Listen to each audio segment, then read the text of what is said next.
Do you want to know how it could be possible to scale a business to six figures, multi six figures, and beyond, and raise small children at home? Are you curious what happens in the mind of an entrepreneur when facing the inevitable challenges like failed launches, like people not buying your product, or just feeling crushing self doubt? Today, I am interviewing my friend Morgan Gist MacDonald on what it has taken to build a thriving entrepreneurial career while raising a bunch of small kids. We're going to dive into all these topics and more on the Possibility Mom Live.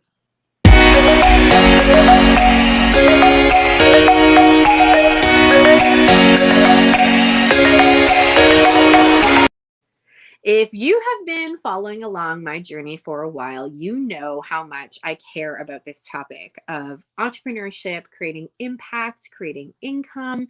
We'll link a few episodes where I have talked about my own entrepreneurial journey as well as my very candid opinions on making money when you are a mom. And so, just really quickly, in case you are not familiar with my story, I started my career when I was the ripe old age of 23 years old, and I had the opportunity to host an HGTV show in Canada. And it was an incredible opportunity where I was able to launch not only an interior design career, but a television career, a lifestyle television career in Canada as well. And as my interior design business grew, I worked both in front of the camera and behind the camera.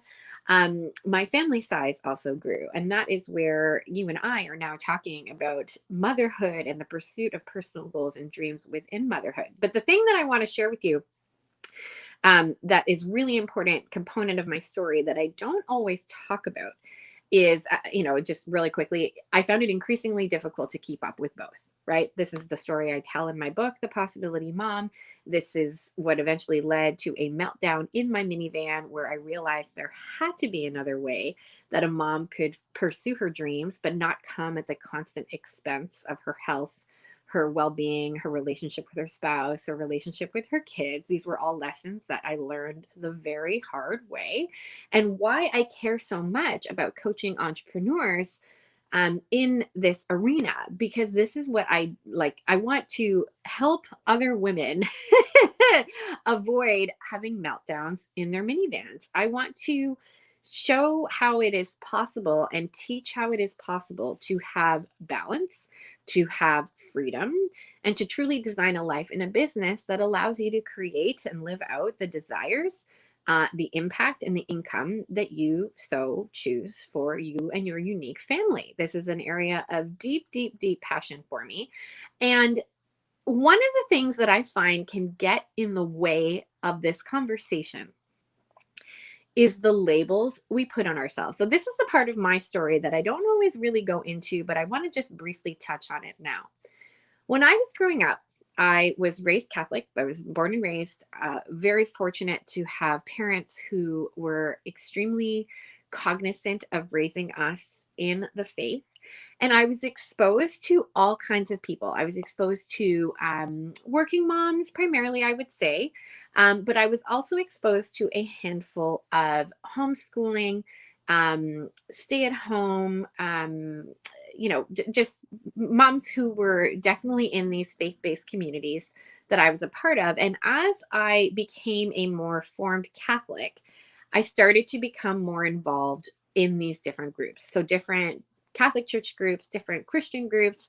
As my own faith became more personal and more convicted, of course, I was naturally looking for the ways that I could become a holistic mother, a holy mother, all the things that I think are just sort of natural when you start to um, believe in something and believe that it is the way, the truth, and the life. And that's what was happening as I was growing in my own identity as a young Catholic. So I'm talking maybe, I don't know, like I'm talking age 19, 20, 21, like approaching marriage, just graduating from high school, entering college, and figuring out what my life was supposed to look like, especially within the context of marriage. Now, I had incredible examples around me, but as I mentioned, my primary example in childhood, now this was just my reality.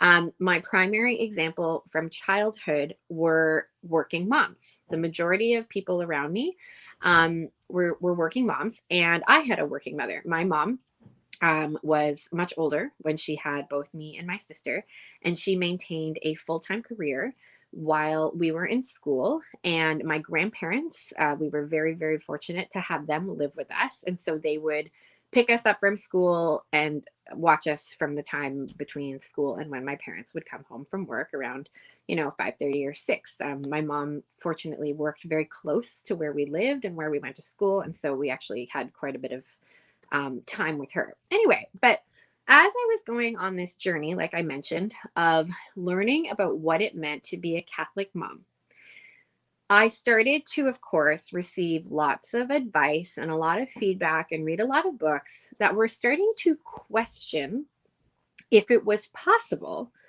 to be a good mom and pursue your dreams. I talk about this in my book, The Possibility Mom, that I had one foot firmly entrenched in the the sort of life of homeschooling, very faith-based moms, and I was kind of on this mission to show all of them that, hey, like, look how I'm being a present mom, and look how I'm able to involve my kids and my husband like in my work. Like, it's so great.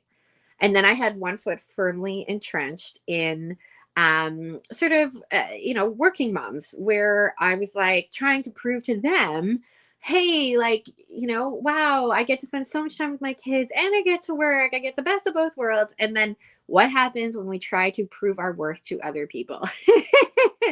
It doesn't work. It does not work out well when we're always trying to prove our worth to other people. And so I certainly developed for many years. That's what led me to my minivan meltdown. Absolutely. Was this really sort of frustrated feeling like I was divided. And of course, I had to figure this out on my own. I had to gain more clarity on what all of this looked like. I had to become more confident in who I was and what being either a working mom or a stay-at-home mom or a Catholic mom, whatever. I had to define this for myself. And I wish back at the time of my minivan meltdown. So what year is this? This is 2013, if I'm not mistaken. I wish I had seen a video like the one I'm about to show you by my dear friend, Jen Fulweiler. If you're not familiar with her, she is a comedian. She is a former radio host on the Catholic channel on Sirius XM. She now does these hilarious sketch comedy, like she everywhere on the internet and live, bringing lots of truth around motherhood. And so I want to share this clip with you, and we are going to talk about it. Let's go.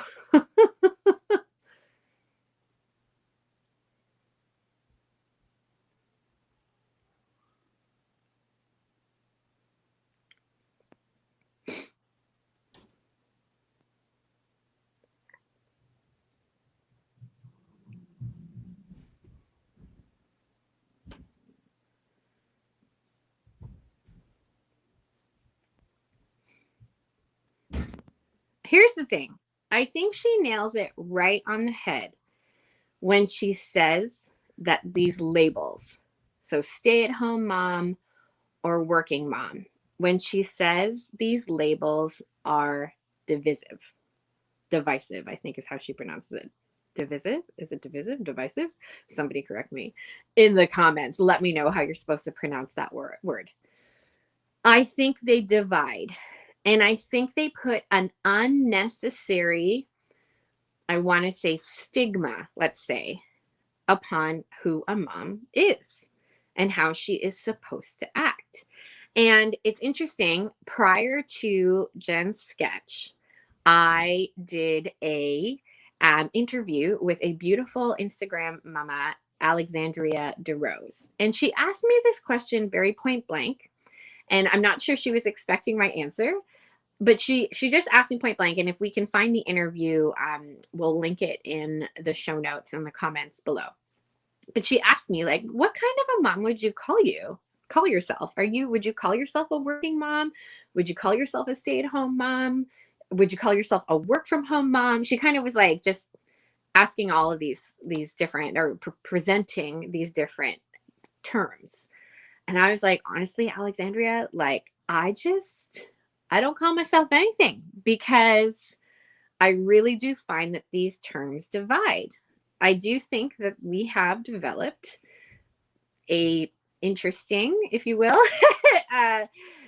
almost like there's two camps almost. And you can get, especially in Catholic circles, and let me know if this is your experience also, maybe it's not, but especially in some maybe faith-based circles, you can sort of get this really clear divide. This is what you should do. This is what you should not do. Now, am I saying that there are no hard lines that we draw?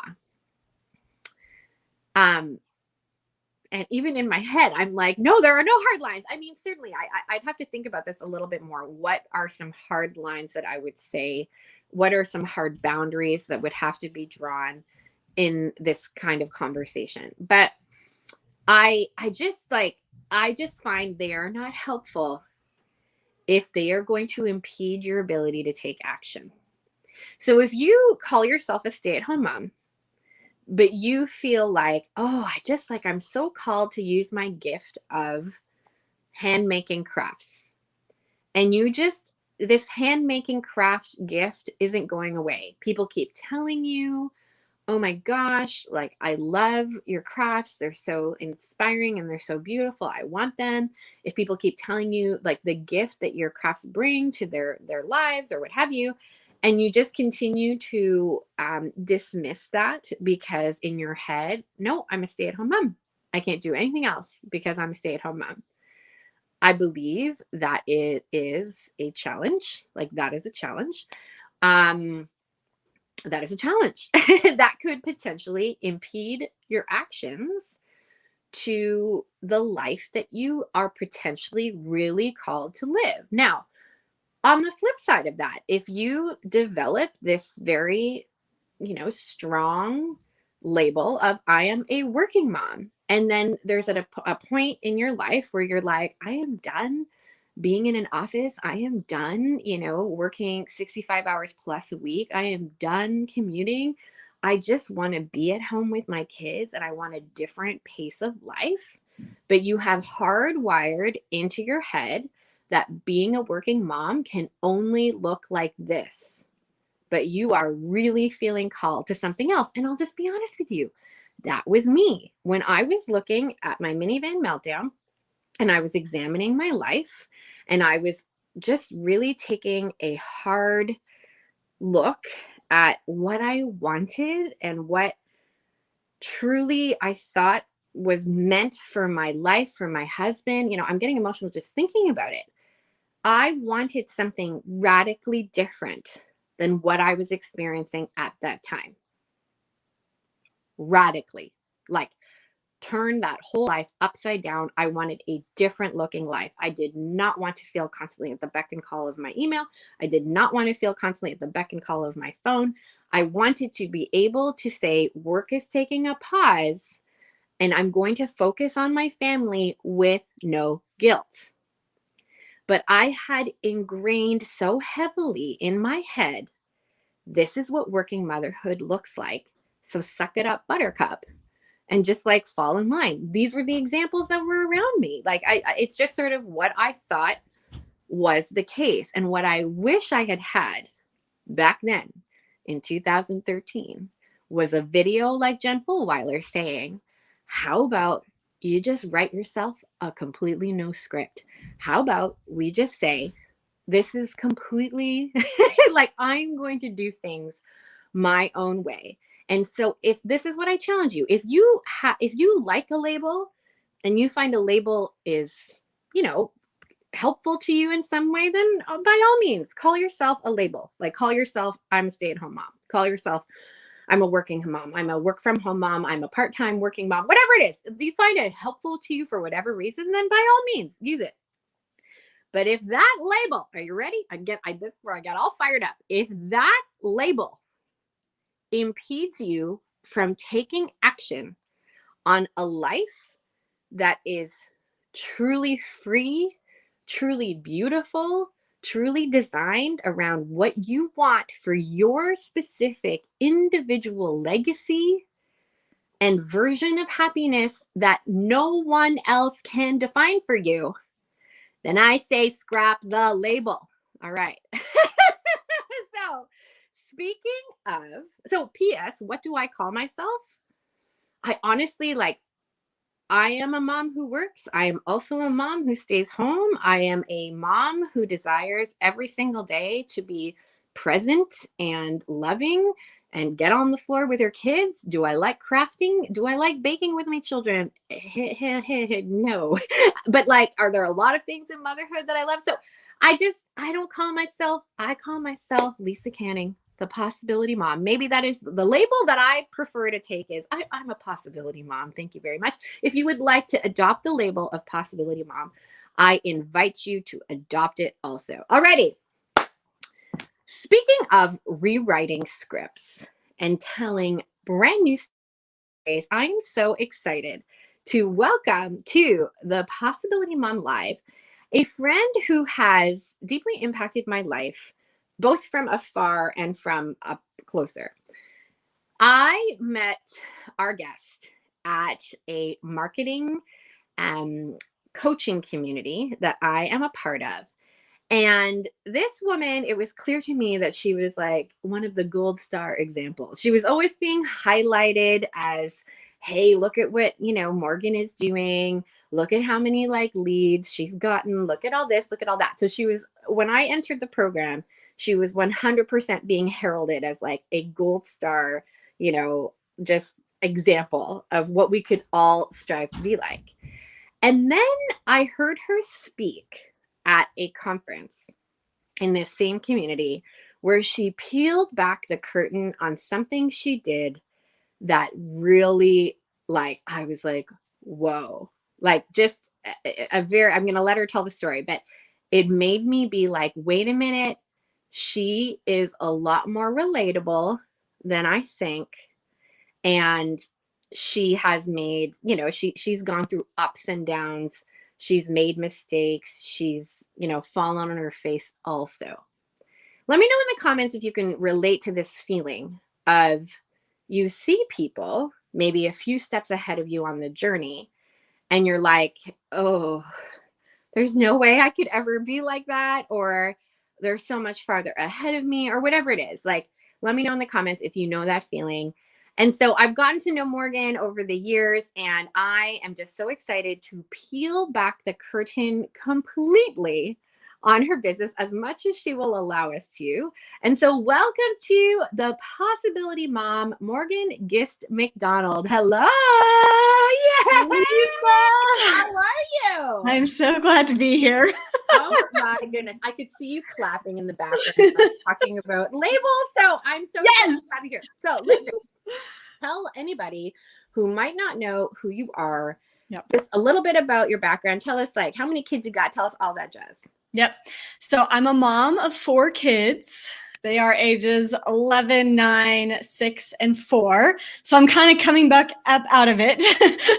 I know, Lisa, you're about to dive right back into newborn land. More power to you. I'm oh, they're potty trained. Yay! So those are my kids. And currently I run a company. I am the founder and CEO of Paper Raven Books. We help people to write and publish and market their books. We work with nonfiction authors who are building their business. We work with fiction authors who are ready to debut as a new author in their genre. Work with folks writing memoir who want to turn that into speaking. So we've got kind of the self-publishing gig nailed, and our team can help with all the pieces of that journey. Amazing. Now, you I remember, I remember many parts of your story. So you used to work in traditional publishing, like you worked for a publisher. How long were you in that career I for? was a lowly editorial assistant. And so that was in my early 20s. I worked at Lynn Reiner Publisher, amazing publisher, right? Academic, super niche. And I was an editorial assistant, which meant I did all the officey stuff. And then I got to look through the slush pile, which is all of the manuscripts that are sent with such hope that someone will read the manuscript and discover their genius and publish it. And really what they do is they have an editorial assistant sort of flip through on a Friday afternoon and say, hey, let me know if you see something good. So that was me. Oh my God. And I remember this was a big part of your story, that slush pile. Yeah. Tell us about the aha you had when you kept going through manuscript after manuscript, realizing that none of these people's dreams were going to be actualized. Yeah. So I mean, it was, so as I said, it was like an academic publisher. So they were all like very kind of sociology, economics, psychology kinds of books. And my degree was in sociology. So I had like a little bit of background. And so when I found a manuscript that I felt like was really good, I was like, the research is good, the storytelling is good, like it's super relevant. Like, I feel like this would sell really well. Take it to my acquisitions editor, put it on her desk, and I say, hey, I really think that this one has a shot. It's a great book. And she kind of picked it up and said, well, let me look, and looked at the title and the author name and typed the author name into Google, did a little clicking around, and then just shook her head and said, nope, not going to work.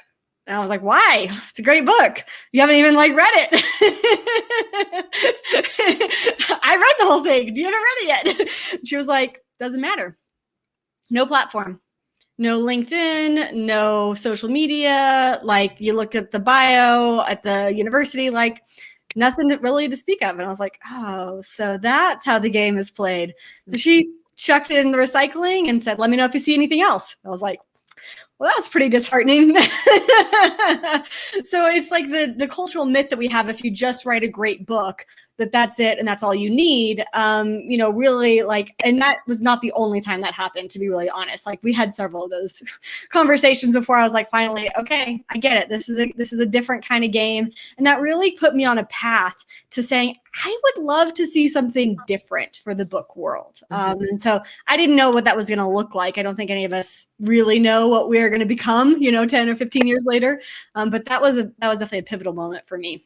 Yeah, huge. So then you decided to go out on your own. And what did those first few years, so maybe pre-joining the marketing coaching group that we're both in, what did those first few years look like for Paper Raven? Yeah. So after that, I went and pursued graduate degree. I did some doctoral work in sociology, thinking I was going to be a professor.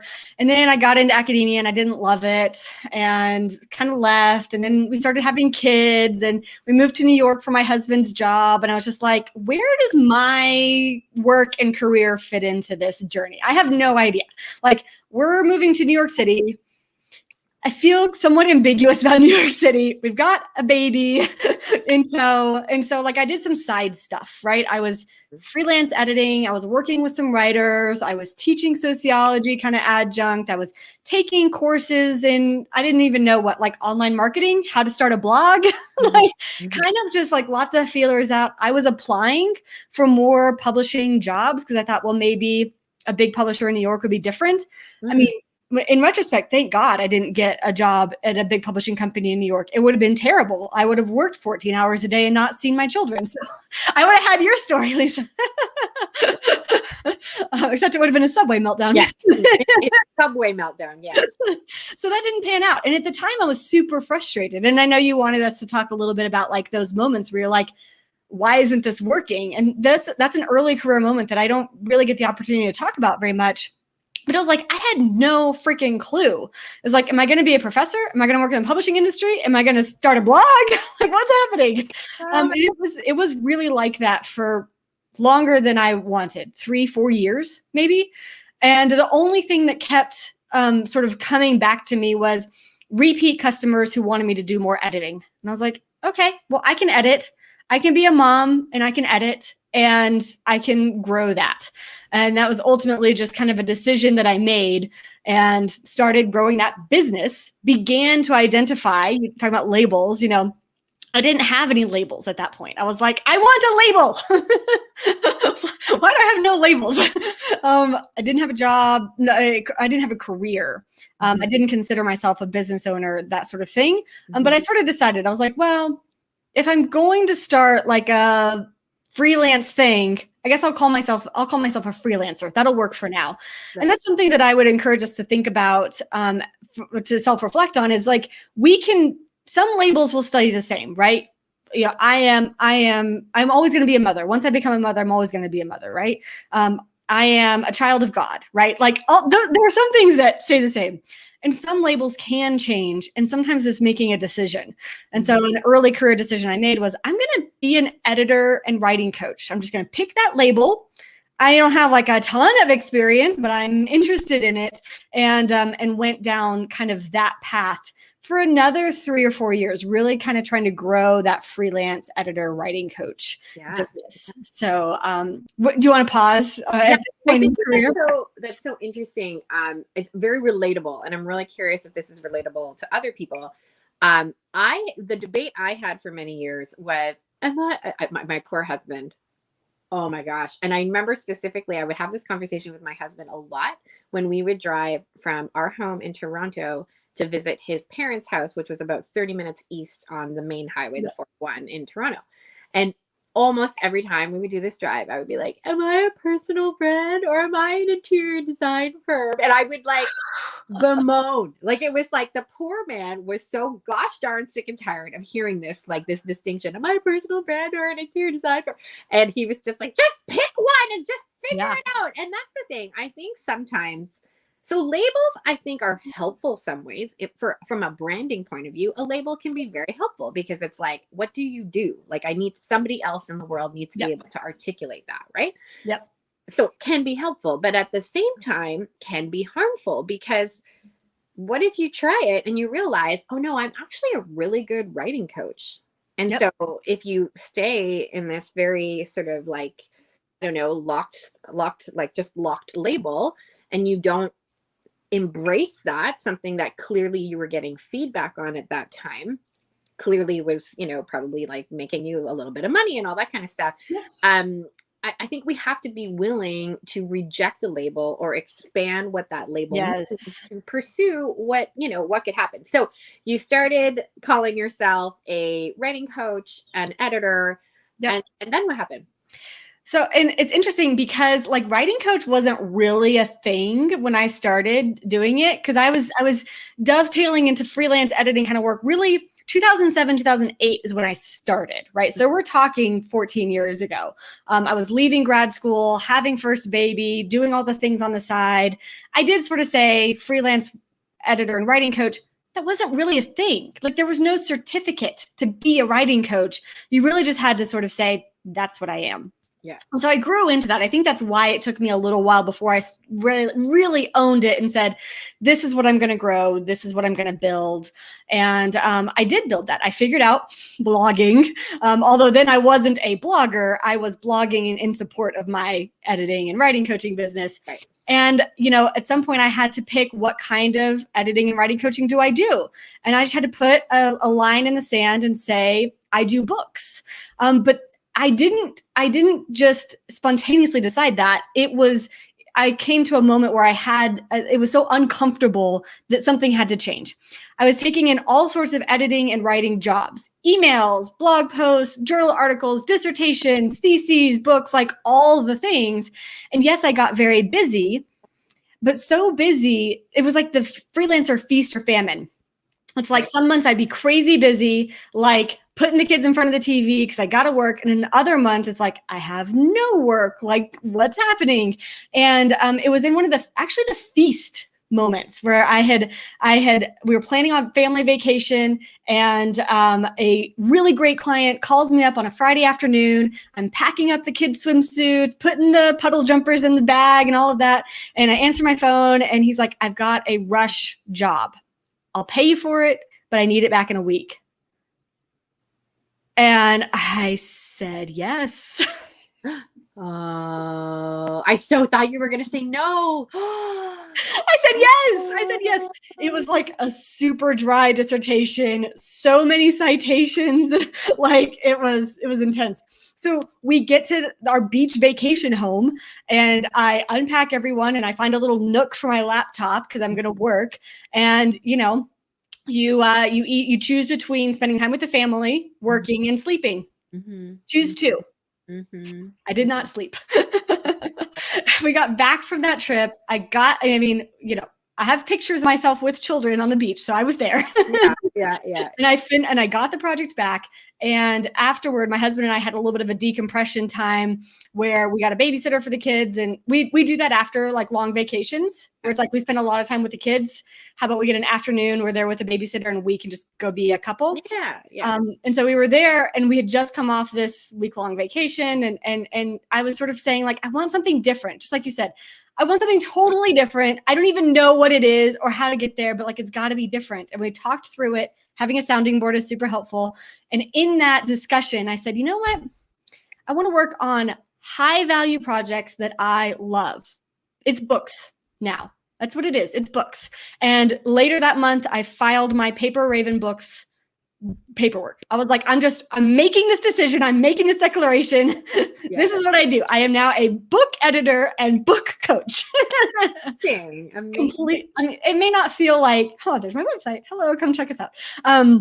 May not feel like a huge distinction, but for me, it was like life-changing. And it literally changed the direction of my trajectory. Now I was set on this path that I have come to now, but I had to make that decision and say, you know what? It's books now. And it was just a self-label, self-adjustment. Yeah. Amazing. Okay. So then when did you get involved in the Ask Method, which is the community that you and I are both involved in? Yeah. So that was in the next year or two, really. Once it became books, I was like, I'm going full force ahead. I started really being much more open to what the possibilities were. I think that's a huge part of adjusting your label is that when you do adjust your label, it's like you increase the scope of like what's possible for you.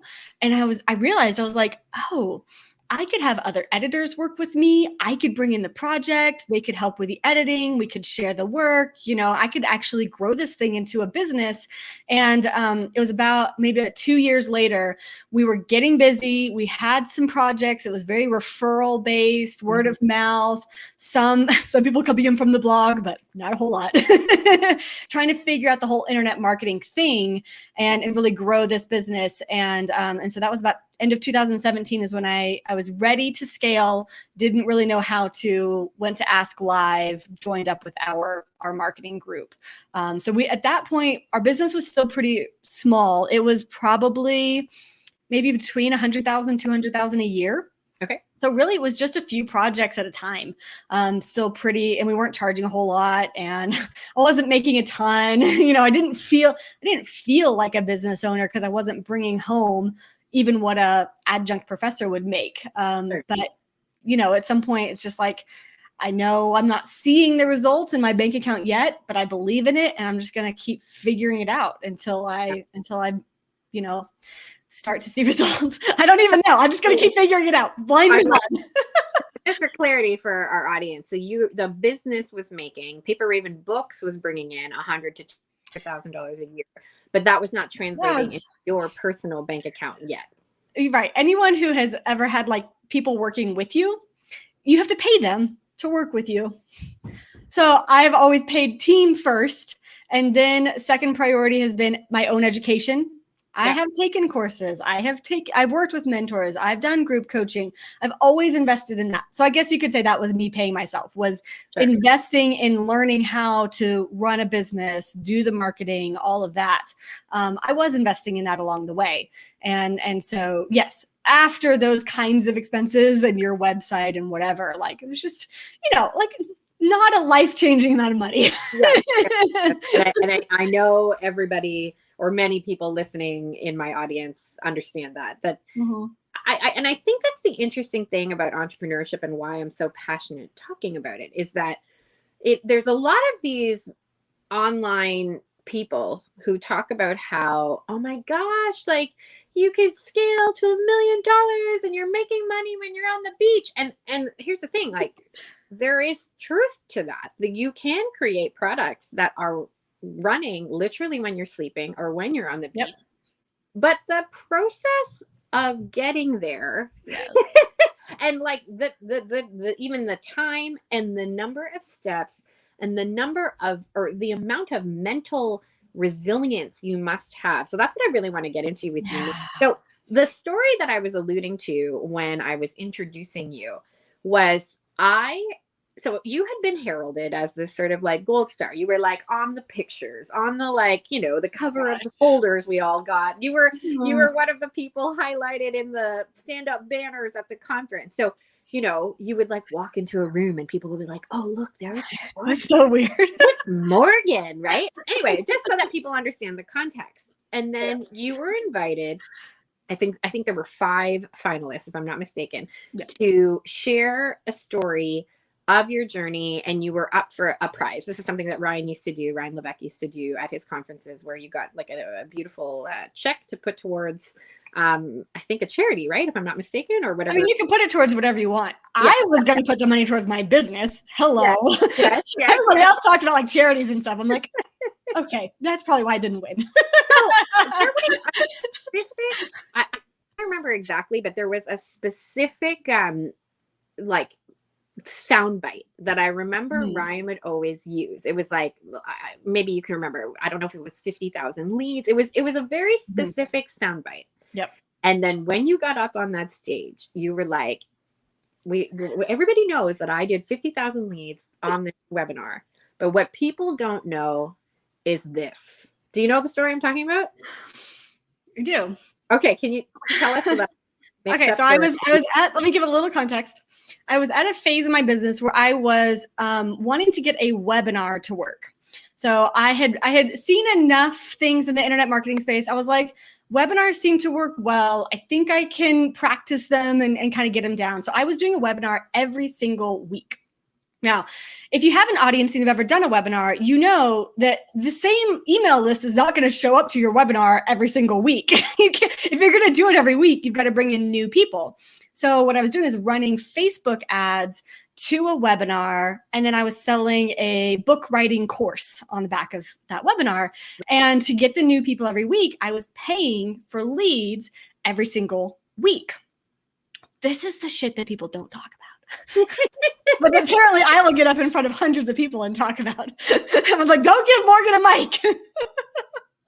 So I was being heralded as someone, this is totally true, made $50,000 in course sales on that book writing course. 100% true. I can pull the Stripe payments. Get up on that stage and I reveal, yes, I made the $50,000 in course sales. I also spent $50,000 in ads. And I could sort of like hear the groans at the very back of the room. It's like, Morgan, why are you revealing this? And the punchline is that it seemed like it was totally break even. Paying $2,000 a week in ads, making $2,000 a week in courses. When I looked through all of my data, what I found later is that some portion of the people who bought a course from me then reached out to me and said, hey, Morgan, I want to work with you and your team to write my book and edit my book and publish my book.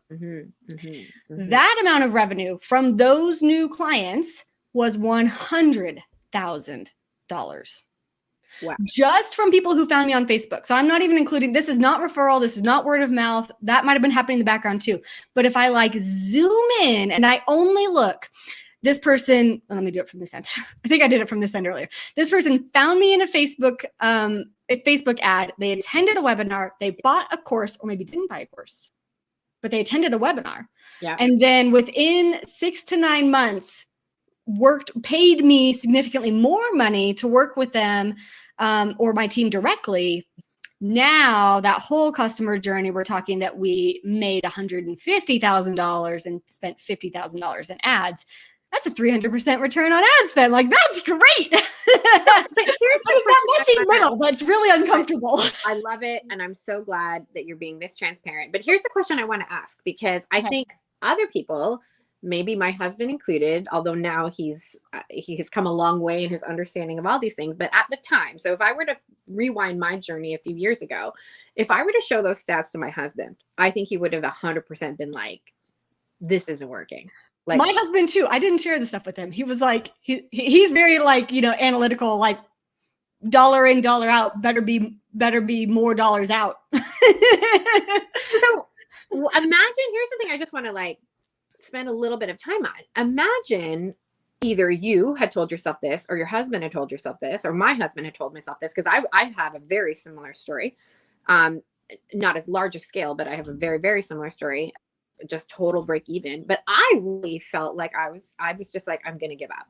So, and that's the thing. If we had both done that, we would not be right here talking about this. You would not be running now the multi six figures and beyond. And I want to hear that in a moment. But what advice would you have given yourself back then? Or what advice would you give any entrepreneur that is having currently similar results, where they're like putting in all this effort, all this time, spending a lot of money only to get break even results? What would you tell them? I mean, you've just got to want it.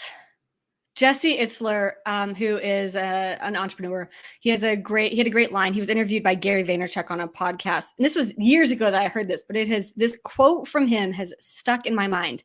He said, he was describing his whole entrepreneurial journey, and Gary asked him a very similar question. He said, you just have to want it so badly that the obstacles don't matter.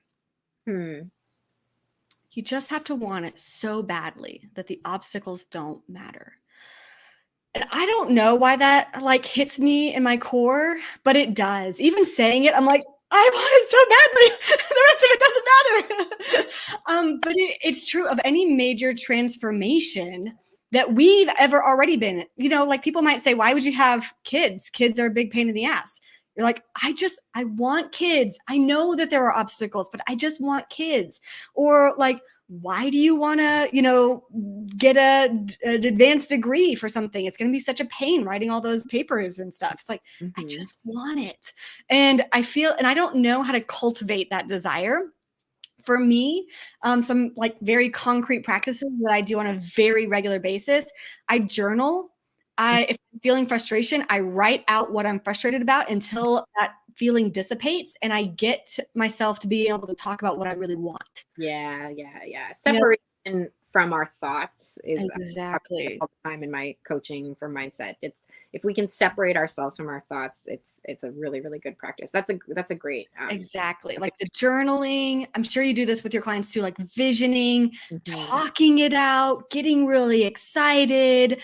There was a season of my life where I enjoyed running for whatever reason. At that time, I would like put on the exciting music and like the Journey soundtrack or album, and like go for a run. Like, don't stop believing. Like whatever you have to do, like that state change kind of practices, like those are very much a part of my life. And it could be that like intentionally doing those things, the journaling, the visioning, the going for a run with the music, the state change stuff, maybe that helps to sort of cultivate that desire is a guess. But I mean, the obstacles don't go away. The obstacles just change. And so you will always have to like remind yourself, why am I doing this? What do I really want? And like get that fire in the belly really stoked up to be like, damn it, I want 100%. This. So you shared another quote. So I love that one quote, and we'll put that in the show notes. Okay. But the other quote that I hear your voice in my head sometimes was something you shared on a recent Ask Method conference. And I'm paraphrasing a little bit, so do correct me. But it was something along the lines of, I can't unsee my potential. Did I get that right? Or what was the quote? Yeah. I mean, essentially, yes. I don't remember. But yeah, Ryan and I were talking about my story. So I am still held up in that particular community. It's it's great. And so I'm like in this interview in front of hundreds of people on a Zoom call. So at least it was less pressure that way. But, we're really talking. He's asking me a similar sort of question for everyone who's just joining this journey of online businessing. That's actually true. Online marketing. What advice would you give to them? And I I remember, so I mentioned earlier, I went to a live event with a whole bunch of entrepreneurs, and I joined this coaching program that you and I are both now part of. And at that event, I remember seeing all these people who were like 2, 3, 4 years ahead of me. Mm-hmm. They were sharing their successes and what they had learned in their journey and what life was like for them now. And I just remember viscerally feeling like that's possible for me. And I couldn't, and when you make a big decision, like I'm going to sign up with this coach, or I'm going to join this program, or going to, join this group, I think the reason that we're able to make such a big decision is because somehow we have seen that version of ourselves that is possible for us. And once you see it, you cannot unsee it. Yeah. Yeah, girl. And then you're in this moment of decision, and you're like, either I see what I could be and I turn away from it and say, not now, maybe later. Or I see it and I want it so badly. I'm like, yes, whatever I need to do, I will do to get one step closer to that vision of myself. Amen, friend. So catch us up to what your business looks like now. So you again, you are gold star in the aspect that you're doing. And you shared a recent or a recent mountain you've climbed in your business. Tell us a little bit about what this recent high ticket experience you offered. And again, if you don't mind sharing the numbers, I found the numbers on this story or this particular part of your business so interesting. So tell us what it looks like now. And it also dovetails with my own label change, my own most recent kind of evolution in label changes. And so I put together a high ticket offer that sort of encapsulates how someone can work with our team. So I was going to take someone from book concept all the way to published book. So we've done pieces of this journey for people, but it's been a little bit like a la carte, ad hoc, things like that. And I was like, let's pull it together in one big journey. It's going to be like a 9 to 12 month journey. And I will be at the beginning of, helping them get going with the book. And then I will bring my team in to fulfill on all the other pieces that they are experts in, the editing, the design, the launching. I've created the system, I've created the framework, and I've trained and pulled in team members who are amazing at these different pieces along the way. And so we can actually do this all together. So how do I want to say this? The price of the offer, the investment of the offer was $17,500. Right. Which is like not a small amount of money by like anyone's standards. And it was the first time that I was going to be just a small piece of the journey. Like I wasn't selling myself. I was selling the whole journey with my team, and I had never done this before. Like it was brand new territory. I felt a little bit, like I was going to throw up when I said the number 17,500, right? So it was a big deal. New offer, went and put it out to my audience at the end of last year, not this most recent year, but the year before. And I did a whole webinar and got people on a sales call. And within about 2 days of giving the webinar, I had a sales call with someone and they signed up on the spot. Never talked to this person before. They didn't know who I was prior to 2 days ago. I had no clue who they were, but they saw the offer and they said, this is exactly what I'm looking for. I said, okay, let's go. They did $17,500 pay in full, wire to my bank account. I was like, oh my gosh, what is happening? And then client number 2 came in a couple days later, and then client number 3. And before the end of the promotion, client number 4. 4 brand new clients. I had no clue who any of them were. $17,500 or payment plan, ended up being more than $70,000 from 1 week of promotion. And at that point I was like, I think I have just unlocked the next level. That is crazy game-changing money to make in 1 week, right? Yeah. Maybe it was 10 days, whatever, but it was pretty intense. Was that what you were thinking about? And then Remind me of the story of your event. You had an event, Oh, yeah. right? Yeah. Sorry, there's so many, really. Like, Because you're the gold star. So yes, I know all your stories. So tell us about the event. This one I okay. find so So, interesting. it's sort of the next step, really, because you get to one like level of achievement, and you're like, I have made it. My husband and I have a joke. We're like, we've arrived. That's the sense you always want, is like, we've arrived, like we've made it now, free and clear forever. And so that high ticket offer, the 17,500, was game changing for me in my business. What it meant is that because I was only one piece of it, that we could actually bring in more clients. We could work with more people at one time because it wasn't all tied up in Morgan, right? Yeah. We were all kind of doing this together as a team. And so we could work with more people at a time. And so we continue to try to get that offer. As you said, there's a lot of systems. There's a lot of like bits and pieces to figure out to bring people in on a regular basis. And at the same time, I was kind of trying to scale. So I had brought on like new team members, and I'm still relatively new in this whole business thing. So like I had like an online business manager, and I was trying to bring in a salesperson, and I was trying to bring in these other people to like scale the business. And it ended up kind of like sucking the cash flow out of the business entirely. Yeah. Right. So there's this like weird balance where you want to grow, but then you also either need to have your own personal bandwidth or bring on team members who have bandwidth to serve those new customers and clients. And so it gets a little topsy-turvy and difficult to manage.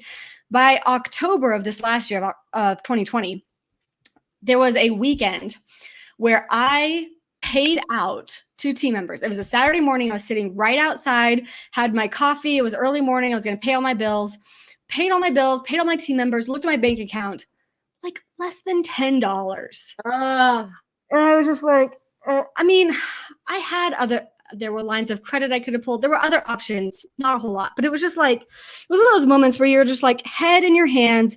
What am I doing? Is this really going to work? Like, is it even worth it? Should I just go like be a barista at Starbucks? Like, Yeah. because for real, and I had been a barista at Starbucks. I actually loved that job. And it was just like, what, the just total meltdown moment of like, I don't think I can do this anymore. I'm clearly not cut out for growing a business. Like, what is happening? And so kind of like let all that emotion run through me, did the journaling, right? Writing all the frustrations. Why is this happening? And then got back to the vision of like, what do I really want? What am I creating? What am I building? What am I making? And I decided, I was like, I'm pulling out a Hail Mary. This month, it was October 2nd, whatever that first Saturday was of October 2020. And I said, this month, I am putting on a 3-day event. I am going to teach people like they've never been taught before, writing and publishing and marketing books. I'm going to invite everybody. I'm going to charge a very small sum of money, like $147 for 3 days with me. I'm going to take them through all the things. And surely some number of people are going to sign up to work with me at the end of this. And okay, so what I remember, it was a very low price point. This is the thing that I find so intriguing. I want to say it was under $50, right? It was under $100 for the general admission ticket. It was $97. Yeah, very good. So you charged a $97 ticket to come and learn from you. How do you write and publish a book? And how many people did you get on that event? Well, I want to star that. I wouldn't necessarily recommend, if I were to do it again, I'm not going to charge $97. I'm going to charge more than that. But it worked for my first rodeo. So I had 85 people at that event. So that's, let's do the math real quick. So that's just under 100. So a couple people, or maybe a handful of people, were invited for free because they were existing clients. Sure. And then I rolled out midway through a VIP ticket, which was like $147.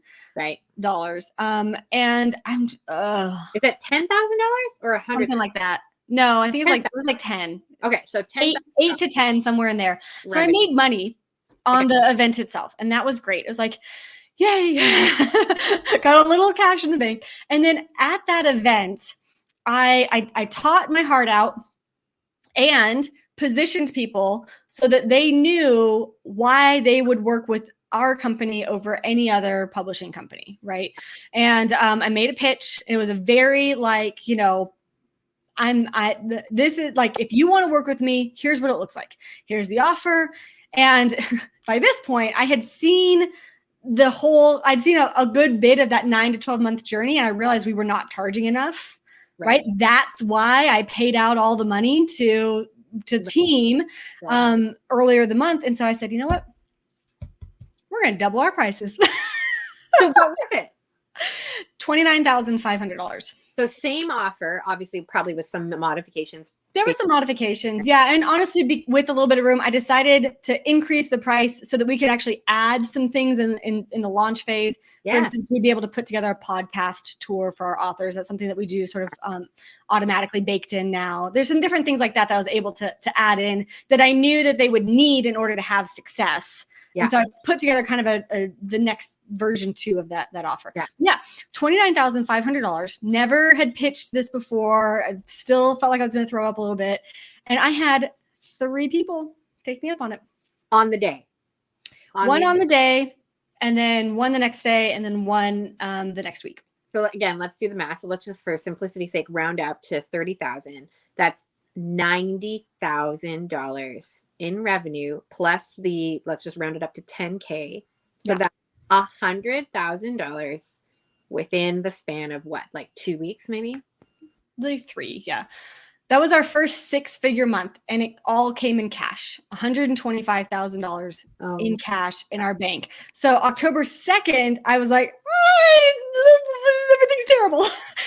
But October 31st, I had $125,000 in the bank. I was like, bananas. Okay. It was totally bananas. What does business look like now? Is it similar? Are there similar moments? So that was October 2020, and we are now approaching almost 12 months from that, right? At time of recording, we're at August. And so what has business looked like for you in the last 8 months? Better. Can breathe. Yeah. Right. And so a lot of it's just growing pains that are, in retrospect now, I can see they're very normal, right?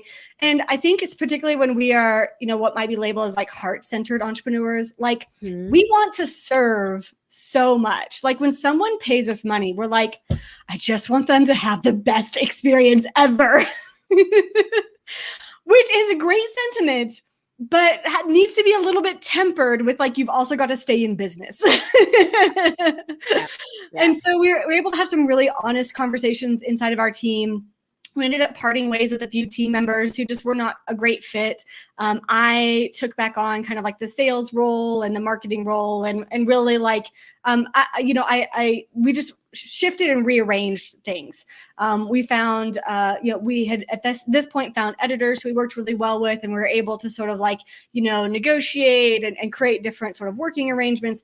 And so now we've actually found a balance where I believe that we do serve at like the highest level in the publishing industry. I think if you ask any of our clients, and we have interviews when they launch books and all sorts of stuff, like they are always blown away at the amount of high touch that we can provide. And we're actually now charging enough to cover that team and and feed the business, right? Because the business is its own entity. And so now, so October was a 6-figure month. And then like our average over this year has been more than $85,000 a month. We are on pace for $1 million. I'm so sorry. I'm so sorry. Just pause. Morgan Gist MacDonald. I was expecting you to say like, we've had like a few months that were like that. Okay, everybody, for the people in the back, consistent $85,000 months. That is the salary of somebody for a year in a lot of fields. Yeah. You are making that monthly. And again, as a company, I'm paying out team and all that. As a company, but you are on track to do $1 million.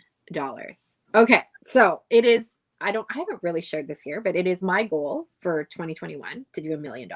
Yep. I am a fraction of of the barometer, the thermometer barometer thing.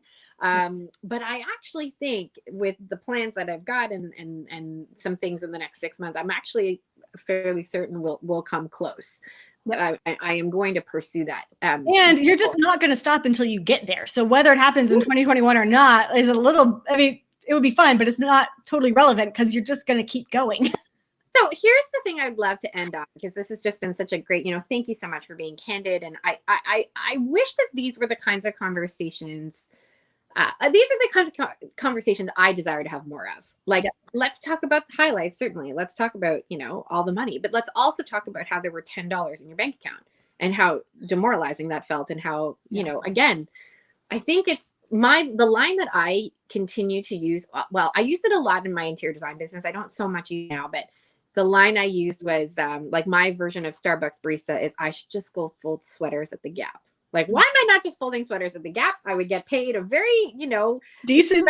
Yeah. Like I know what my paycheck is going to be, and there would be no stress, blah, blah, blah. But again, we know that that's not the impact that we want. Right. Yeah. And so I'd love for you to just close us off again on, you're on track to do 1 million.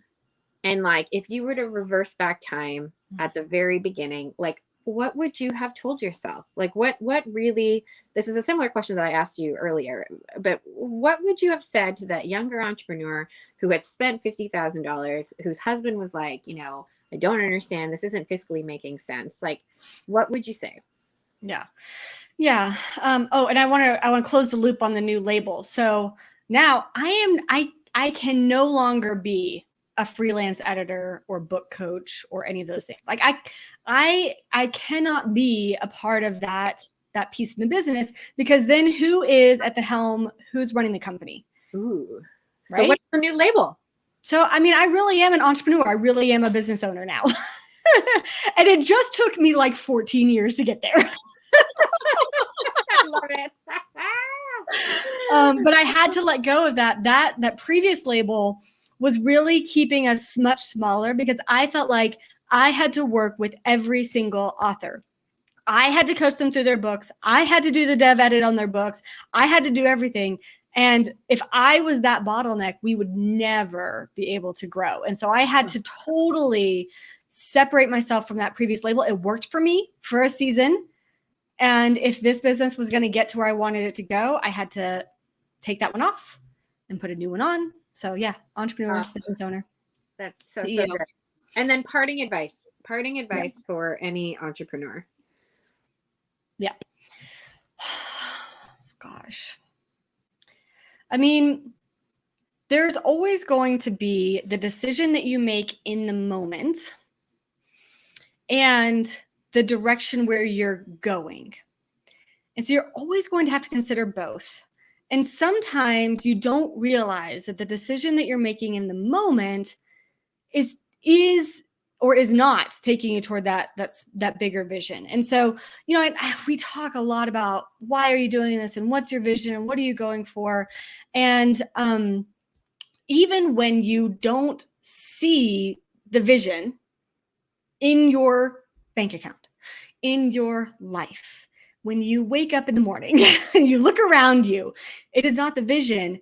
So long as you feel with full integrity that this decision that you're making in the moment is somehow going to get you toward that vision, it's the right decision. Don't stress about it. Don't worry about it. Make the best decision you can in the moment. Keep the vision that you have. And spoiler alert, the vision's going to change. And that's great, because we have a vision that we feel like is our great big vision that we're going towards. And what we can't see is that there's like 5 other iterations like lined up right behind it. And we don't know what those are. That's why we have faith that it's all working out for the best. But what we've been shown, what we can't unsee is this next vision we have. So all we can do with every decision is like, is this getting me closer to it or farther away? And that's, so long as we feel like we are, with what we have, making the best decision possible, it's all we can do. So have peace with it, and continue to take action. I love it. Morgan Gist MacDonald, if people are looking to start a book or need help in any process, any part of that process, where can people go to learn what it might be like to work with you? paperravenbooks.com. Everything is all laid out there. You can even take our quiz where we talk about different publishing options. There are multiple publishing options. Our company is one type, but there are many other options. And so I really want to give you some information for you to think about for your publishing journey for your book. So smart. Everybody go take a look at that quiz. This is a question I get asked all the time. Which kind of option do I go with? So go take that quiz. We'll put it in the show notes. Morgan, it's always a pleasure to spend time with you. Thank you so much for joining me today. Thank you for having me. Bye. Oh man, that was good. Okay, so listen. If this conversation was helpful to you, can you please share it with a friend? I know that not everybody here is an entrepreneur, but I think there are a lot of nuggets in there that entrepreneurs and non-entrepreneurs alike can benefit from. So do me a favor, share this with a friend, subscribe to this YouTube channel, download this podcast anywhere you love to listen to podcasts, leave me a review. These are the kinds of conversations, particularly with women in business, that I want to continue having, where we peel back the curtain on exactly what someone's business looks like, both the highs and the lows, the frustrations and the mindset pieces that are just so paramount. Again, I could relate to so many aspects of Morgan's story there, where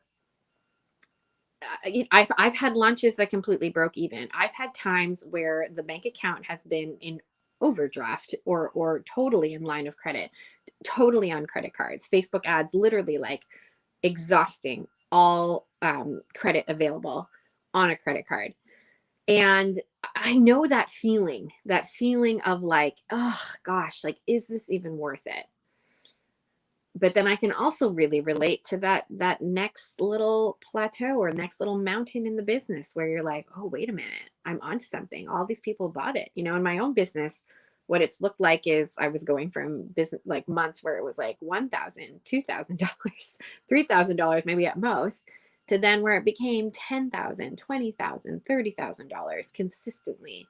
You know, and I look forward to the day that I can be in, you know, the 6-figure months. And if that is your desire, I look forward to that too for you. And so I really I care about this because when good people make money, I think great things can happen.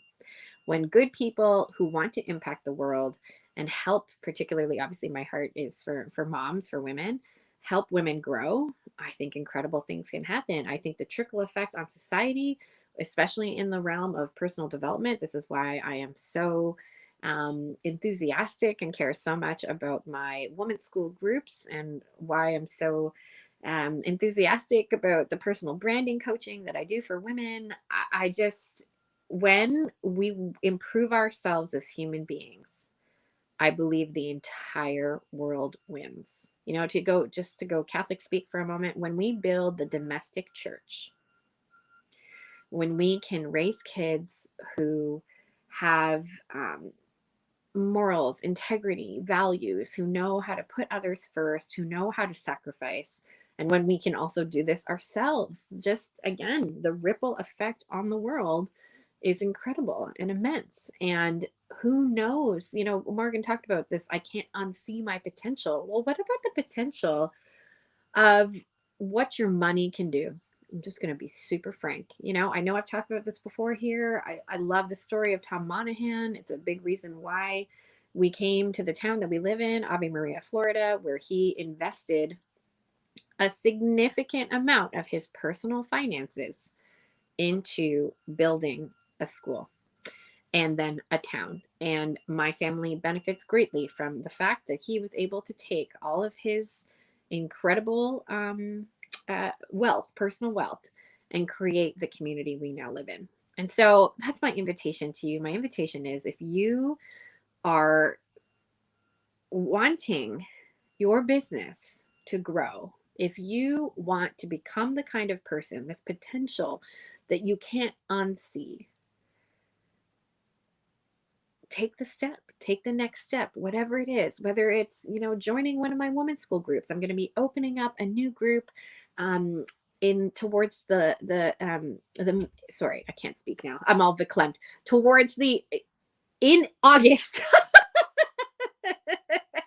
The exact date is not set yet, but I will set it very soon because we will be making an announcement on it. But in mid-August, I am opening up my next women's school group will begin next August, and I'm going to be um, opening it up to a larger group so that I can serve more people with impact and scale. I really just have a heart of helping as many women as possible become the women they are meant to be. And then, of course, I'll be sharing some more details on how I'm helping entrepreneurs in the future. There is some fun stuff cooking up here in the Possibility Mom universe that I can't wait to share with you. And it has been opened up to a very small number of people by invitation, but it's going to be opened up very soon to the public in a very exciting way. And it's a new offering that I have for entrepreneurs. So stay tuned. If you want to get early access to those things, feel free to leave me a message on Instagram at Lisa Canning, and I'd be happy to give you more information that way as well. My friends, thank you so much for spending time. Again, if you like this, I would love for you to leave me a comment, tag Morgan, wherever you want to interact with her on social media. Send me a note, leave a review for how this podcast, how this story impacted you. And I'm just always so grateful to spend some time with you here. Thanks so much. And I'll see you next time.